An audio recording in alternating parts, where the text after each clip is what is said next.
एक दिन एक बूढ़ा आदमी अपने दो नेत्रहीन बेटों के साथ राजा के दरबार में गया और बोला, महाराज, मुझे अपने व्यवसाय में भारी घाटा हुआ है।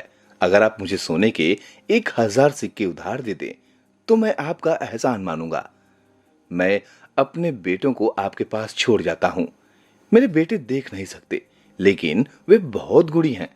मेरा बड़ा बेटा घोड़ों का पारखी है और छोटा बेटा हर तरह के रत्नों की परख कर सकता है। यह सुनकर राजा आश्चर्यचकित रह गया। उसने बूढ़े की बात मान ली और उसे सोने के 1000 सिक्के देकर विदा कर दिया। दिन बीतने लगे। एक दिन दरबार में घोड़ों का एक व्यापारी आया।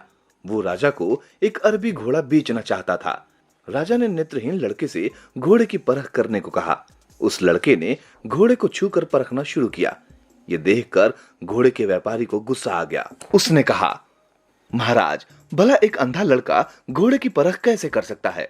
तभी वो लड़का बोला, महाराज, ये घोड़ा न खरीदें, ये अपने सवार को चोट पहुंचा सकता है। राजा ने एक पल के लिए कुछ सोचा, फिर कहा, एक अच्छे घुड़सवार को इसकी सवारी करने के लिए बुलाओ। ज्यों ही घुड़सवार उस पर बैठने लगा, घोड़े ने उसे पटक दिया। घोड़े का व्यापारी बोला, ये मेरे साथ तो कभी ऐसा बर्ताव नहीं करता। अंधे लड़के ने कहा, दरअसल यह घोड़ा किसी भी ग्वाले को चोट नहीं पहुंचाता। क्या तुम पहले ग्वाले थे? घोड़े का व्यापारी हड़बड़ा कर बोला, तुम्हें कैसे पता चला? अंधे लड़के ने जवाब दिया, वो तो मैंने तुम्हारे घोड़े को सूंघ कर ही जान लिया था। कुछ दिनों बाद एक जौहरी अमूल्य रत्न लेकर दरबार में आया। राजा ने छोटे लड़के को उसकी परख के लिए बुलाया। लड़के ने रत्न को अपनी हथेलियों में रखकर कई बार मला। फिर वो राजा से बोला, महाराज, ये रत्न अनमोल है, परंतु जो भी इसे रखेगा उसके लिए ये अशुभ होगा। यह रत्न इस जौहरी के परिवार में 2 मौतों का कारण बन चुका है। राजा ने जौहरी की ओर देखा तो उसने शर्म से अपनी आंखें झुका ली। ये बात सच थी। जौहरी राजा से माफी मांगने लगा।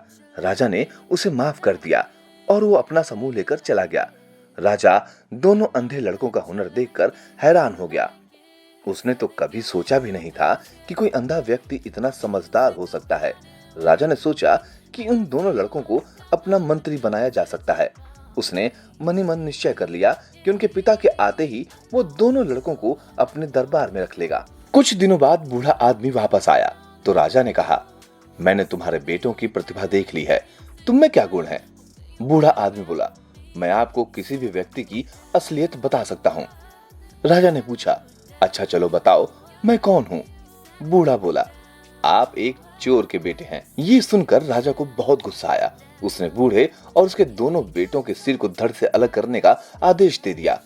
जब कहानी खत्म हुई तो बेताल ने राजा विक्रमादित्य से पूछा, विक्रम, क्या उस राजा का न्याय उचित था? जल्दी बोल, वरना तेरे सिर के टुकड़े टुकड़े हो जाएंगे। राजा विक्रमादित्य ने जवाब दिया, नहीं, ये उचित नहीं था, लेकिन इसमें बूढ़े का भी दोष है। उसे इस बात का एहसास नहीं था कि वो राजा को क्या बताने जा रहा है।